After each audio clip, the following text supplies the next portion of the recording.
12아들은 끝을 내야 돼 먼저. 그래서 일단은 마지막 아들의 이름 다 아시죠? 아까 벤자민이라고 했죠. 베냐민. 아까 벤이 아들이란 뜻을 갖고 있는 그 아들 베냐민을 낳는 이야기가 35장에 나오는데 어떻게 낳냐? 좀 슬프게 나요. 이런 분들 옛날에 많았었죠. 애 낳다 죽는 엄마들 옛날에 많았었어요. 이 라헬이 이 두 번째 아들을 하나 더 낳고 죽어요. 어쩌면 한 개인으로서는 아픔이지 슬픔이지. 근데 이 애를 낳다가 왜 죽은 건가? 무슨 질병 생각하지 마시고요.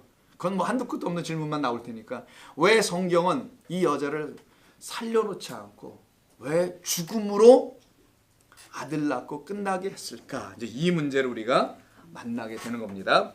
자, 창세기 35장 16절. 그들이 베델에서 길을 떠나 에브라세. 자, 어디에 갔다고요? 에브라. 이 이름을 기억해 두세요. 장소 이름이 중요한데 모든 장소를 우리가 다 다루진 않습니다만은 어떤 중요한 메시지를 담아놓은 것들을 우리가 좀 한 번씩 봐야 되는데 에브라. 어디 떠나서? 벳엘을 떠나서 에브라스로 갔다 그랬죠. 자, 베델에서 에브라스로 갑니다. 거기 가서 이제 마지막 아들 하나 더 낳았는데 임신을 했어요. 해산하게 되어 심히 고생을 하네요. 17절. 난사냐. 몇 시간이나 씨름해도 안 나와. 애미가 죽든지 아들이 죽든지 이거 둘 중에 하나 이거 다 살려야 되는데 막 고민이야 지금. 어려운 가운데 있어요. 등남은 했는데 그때 지금 내가 두려워하지 말고 등남할 것이다라고 와서 산파가 얘기해요. 그가 죽게 되어 그의 혼이 떠나려 할 때에 이때 얘기합니다. 아들의 이름을 죽기 전에 뭐라고 줬냐면 베노니 이런 말도 좀 기억해 놓고요. 뜻을 그도 설명해 놨죠. 슬픔의 아들이다라고 써놨어요. 그러니까 그렇게 이해하시면 돼요. 히브리어 몰라도 되고. 그런데 그 나중에 애가 태어난 다음에 야곱이 뭐라고 짓냐면 이름을 바꿔서 베냐민으로 줘요. 왜? 이름이 안 좋잖아요. 슬픔의 아들. 누가 아들의 이름을 그렇게 줘요? 안 짓지 그렇게 해서. 기쁨의 아들도 아니고 말이야. 그래서 베냐민으로 바꿔요. 라헬이 애를 낳다가 죽어요. 앞불싸. 야곱이 그렇게 사랑했던 여자가 애 둘 낳고 죽는 거야. 하늘이 무너지는 거지. 그렇게 사랑해 본 적이 없어서 이게 감들이 안 오나 본데 이게 전부 다 큰일 났네. 이 사랑하는 자가 죽었어 이게 지금. 큰일입니다 이거. 난리가 살맛이 안 나는 거야 야곱은 지금. 아유 까면이지. 야곱이 없었는데 살맛이 나겠어 지금. 보아스를 찾아야 될 판이니 기쁨도 있긴 하지만 자 그래서 라헬의 죽음에 에브라 다시 나오죠. 곧 어디래요? 베들레헴 길에 장사하고 라고 합니다. 에브라시 다시 등장하네요. 에브라스에서 장사를 해. 묻어 거기서. 야곱이 라헬의 묘에 피를 세웠더니 묘비를 세웠어요. 지금까지 라헬의 묘비라 일컫는 게 거기 있었다는 거. 이 말씀이 기록될 때까지도. 이스라엘이 다시 길을 떠. 이때 이스라엘이 누구? 야곱. 야곱이 다시 길을 떠나 에델 망대를 지나 장막을 쳤더라. 이스라엘이 그 땅에 거주할 때 루벤이 가서 그 아버지의 첩 빌하와 동침하는 이상한 일을 벌이죠. 그래서 장자권을 얘가 갖지 못하게 되는 이야기가 있습니다. 여기까지만 일단 볼게요. 자, 16절부터 20절까지만 봐도 되는데 이 양반은 거기까지 좀 본 거고요. 여기서 지금 베냐민을 하나 더 추가로 낳는 겁니다. 베냐민. 벤과 야민이죠. 벤은 아들이라고 했고요. 야민은 오른손이라는 뜻이에요.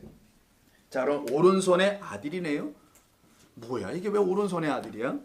오른손의 아들은 또 뭐냐고요? right hand라는 뜻을 갖고 있는 이런 말인데 그 야민이라는 단어가 이런 뜻을 갖고 있단 말이에요. 그런데 그럼 오른손의 아들은 도대체 왜 이렇게 이름을 붙였을까 좀 궁금해지잖아요. 지금까지는 그래도 다 뭐 들었다 샤마 그래서 뭐 이렇게 이름을 붙였잖아. 루벤이니 뭐 시므온이니. 근데 여기는 뭐야? 오른손 한 번도 그런 얘기는 없는데 왜 갑자기 오른손이 튀어나오냐고요.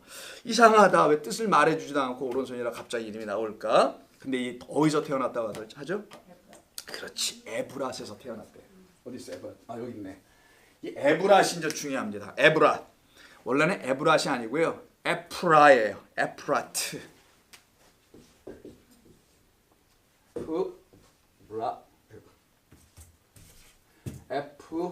에프라트예요. 자, 에프라트. 자, 이 에프라트인데 에자는 맨 앞에 들어가 있는 거니까 빼버리고 요 뒤에 거만 어근입니다. 그러면 파라트라고 들려지겠죠. 저 파라트인데 이 파라트가 어디서 왔냐? 진짜 온데가 따로 있어요. 파라.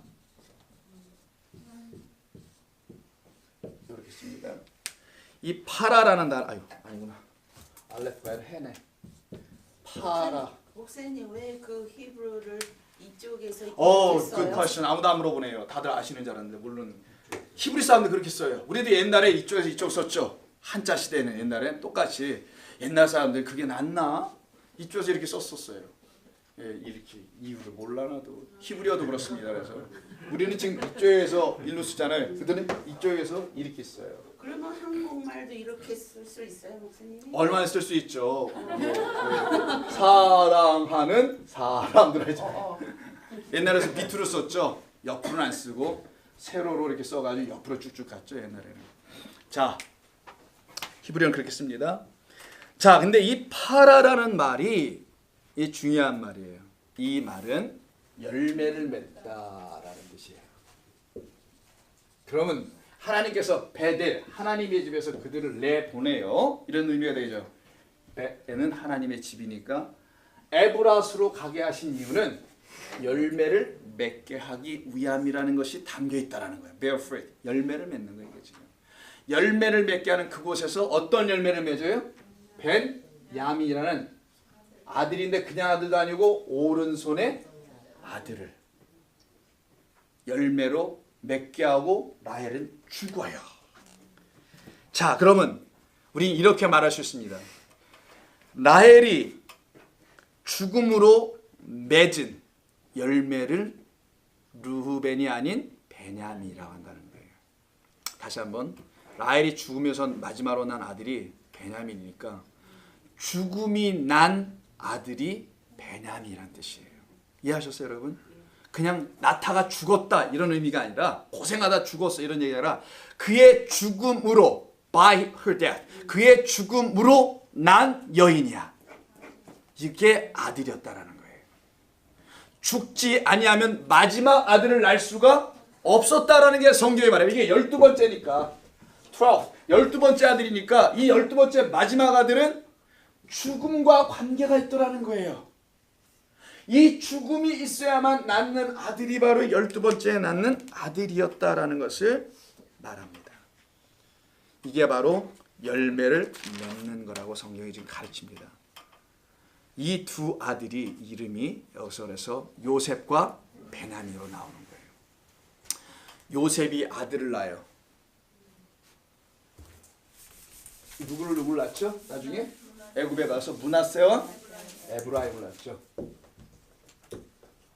자, 이 에프라임 요거에 바로 파라 똑같이 열매를 맺다란 뜻입니다. 이건 잊어버리겠다. 나의 모든 고통을. 애굽에서 종살이하고 막 어려움 당했었잖아요. 과거에. 그걸 다 하나님이 첫 아들을 주면서 다 잊어버려. 그래서 다 잊어버렸어요. 잊어버리니까 하나님 또 하나 주세요. 그때는 뭐로? 열매 맺자 이제부터는. 그래서 에프라임이라는 아들을 줘요. 이건 차자. 두 번째 아들. 장자죠. 자, 야곱이 죽을 때가 돼. 이들의 할아버지, 요셉의 아버지가. 지금 여기 라헬의 아버지지. 남편이. 라헬로 난 아들이 요셉이에요, 지금. 요셉의 동생이 베냐민이야. 자, 여기 1번, 여기 2번 두 아들이 있듯이 요셉에게도 1번, 2번 두 아들이 있어요. 자, 두 아들이 있는데 요셉이 죽기 전에 아버지가 야곱이 12아들을 다 불러놓고 마지막 유언하면서 축복을 해. 전부 다. 축복하는 이야기 창세기 49장인데 안 봐도 돼요. 설명만 들으세요. 자, 축복을 해줄 때 므낫세와 에브라임을 요셉이 할아버지에게 데려갑니다. 그리고 할아버지가 딱 앉아있으면은 야곱의 제가 요 오른손이 있는 쪽 오른손 기억하시죠? 베냐민 오른손에 아들이 올라가야 될 자는 장자인 누가 가야 되겠어요? 므낫세가 가서 있어야 되겠죠. 아버지 편하게 아버지 오른손을 장자에게 올려주세요라고 앉혀놓고 에브라임은 야곱의 자기가 볼 때 왼편에 앉혀놔야지 이렇게 손을 딱 올려놓으면 편하잖아요. 딱 앉혀서 이렇게 올려놓게 하려고 했더니만 아시다시피 야곱이 갑자기 손을 엇갈려. 오른손을 에브라임 차자에 갖다 놓고 왼손은 누구에 갖다 놔요? 므낫세에 갖다 놔버리네. 그러니까 아들 요셉이 뭐라고 그랬어요? 아버지! 아버지가 이제 돌아가실 때 되니까 정신까지 없으신 것 같은데 그러시면 안 되죠. 팔이 어긋났습니다. 엇갈렸습니다. 바뀌었습니다. 그랬더니 그때 아버지가 뭐라 그래요? 16절 49장 16절인가 내 아들아 나도 한다 나도 한다. 2번 반복. 나도 한다. 내가 몰라서 그런 것도 아니고 정신이 나가서 그런 것도 아니고 나는 안다. 무슨 말일까요? 야곱은 죽을 때 알았던 거예요. 무엇을? 오른손이 왜 에브라임에게 가야 되는지, 오른손이 왜 장자가 아닌 차자에게 가는지. 자기도 차자 아니었었습니까? 자기 형이 에서예요. 근데 에서에게 오른손이 가지 않았어요. 아버지의 손이, 이삭의 손이 자기에게 왔단 말이에요. 드디어 야곱은 죽을 때 깨닫습니다. 나는 장자가 될 자격이 없고 그 장자에게 준 축복 뭐라 그랬어요? 하나님의 계보 족보라 그랬죠. 하나님의 족보에 들어가야 되는 걸 톨레도토라 하는데 이 족보에는 장자만 들어간단 말이에요. 근데 이게 자기는 너무 싫었던 거야. 내가 차자로 태어난 게. 그래서 형 거의 장자를 가져오잖아요. 결국은. 그거는 장자에 대한 욕심, 재산권에 대한 욕심 때문이 아니라 하나님의 계보, 족보, lineage, a family of God. 이 family of God lineage에 나는 반드시 들어가야만 해. 그것에 대한 갈망, 소망, 소원이 있었던 거예요. 그것을 이루어 가려고 애썼더니만 하나님께서 나에게 주어버리시네. 그거를 배운 겁니다. 본인의 인생을 통하여. 그리고는 이 에브라임에게 이름을 줬길 뭐라고? 열매를 많이 맺네. 그 아들 위에다가 뭘 줘요? 당연히 오른쪽에다가 므낫세에 올려놔야 되는데 불구하고 어긋나 버려요. 이걸 하나님의 사랑이라고 하는 겁니다. 왜 그러냐면은 우리는 왼손의 자녀들밖에 안 돼요. 오른손의 자녀가 아닌데 태어나는 자체가 하나님 알지도 못하고 하나님께 대항하며 사는 존재들인데 하나님께서 그런 우리들을 뭘로 바꾸시냐? 오른손의 아들들 베냐민으로 바꾸는 거예요. 그래서 야곱에게 2 아들이 있었죠. 누구? 라헬로 사랑하는 아들로 사랑하는 아내로 통해서는 요셉과 베냐민이 있듯이 마리아의 남편이 누구다? 하필이면 요셉이야. 요셉에게는 첫 번째 아들이 나오네요. 예수가 되는 거예요. 그래서 누가 조금만 더 하겠습니다. 거의 다 끝나요. 물이 큰일 났어요. 물. 물이 엄청 싫다 기절해가지고. 됐어. 화장실 넘었어요. 클로즈 하세요. 저 막혀서 그런 거야 지금. 화장실 잠궈주시고 뭐 늘 있었던 거 뭐 오랜만에. 자, 좀 이따 뭐 놀라기는 뭐. 저희 40분을 기다렸어요. 어머 세상에 뭐 이렇게 성과가 일찍 끝나버렸어요? 예. 다 끝났습니다 이제. 도저히 다리가 아파서. 들어오시지 그럼. 예. 자, 기다리다가. 자 이제 정리합니다. 첫 번째 아들은 루벤. 보라 아들이로다. 로 시작해서 베냐민. 죽어서 죽음으로 낳는 아들. 이를 오른손의 아들이라 불러줘요. 죽음으로 나면은 그는 의로운 자의 아들이 된다는 걸 설명하는 걸 오른손이라고 하는 겁니다. 오른손은 의를 말하는 거예요. 의로운, righteous. 죽음 사망이 있는 예수 그리스도 하나님의 죽음으로 말미암아 다시 너희들의 생명을 갖게 되면은 너희는 많은 열매인 의의 열매를 맺게 될 것이다. 그래서 하늘의 미랄이 땅에 떨어져 죽으면 너희는 많은 열매를 맺으리라. 근데 열매는 반드시 씨가 있죠. 여러분들이 그리스도라는 그 열매를 갖기 위해서는 예수라는 씨가 먼저 들어와야 한다는 겁니다. 그러면 여러분들을 에브라임으로 하나님이 축복하신다는 그런 메시지라 여인인 우리들이 반드시 아들을 낳아야 한다는 것. 그 아들의 이름을 예수 임마누엘이라 하라라고 하는 거예요. 자, 오늘 여기까지 좀 약간 길게 했는데요. 이걸 중간에 끊을 수도 없고 해서 좀 하게 됐는데 오늘 좀 길었다고 해서 다음 주에 안 오시거나 그러지 마시고 같이 기도하시죠. 하나님 고맙습니다. 주의 은혜와 사랑을 조금씩 배워갑니다. 주의 놀라우신 축복 가운데 있는 저희들임을 알게 됩니다. 한 주간 귀한 성도님들 삶을 허락하신 그 현장에 나가서 또 살아낼 때 그 하나님과 함께함을 알게 하여 주시옵소서. 두려워하지 말고 염려하지 말고 화내지 말고 주의 평강 가운데 거하는 한 주간 되기를 원하오며 예수님의 이름으로 기도드립니다. 아멘. 수고도 많으셨어요. 예.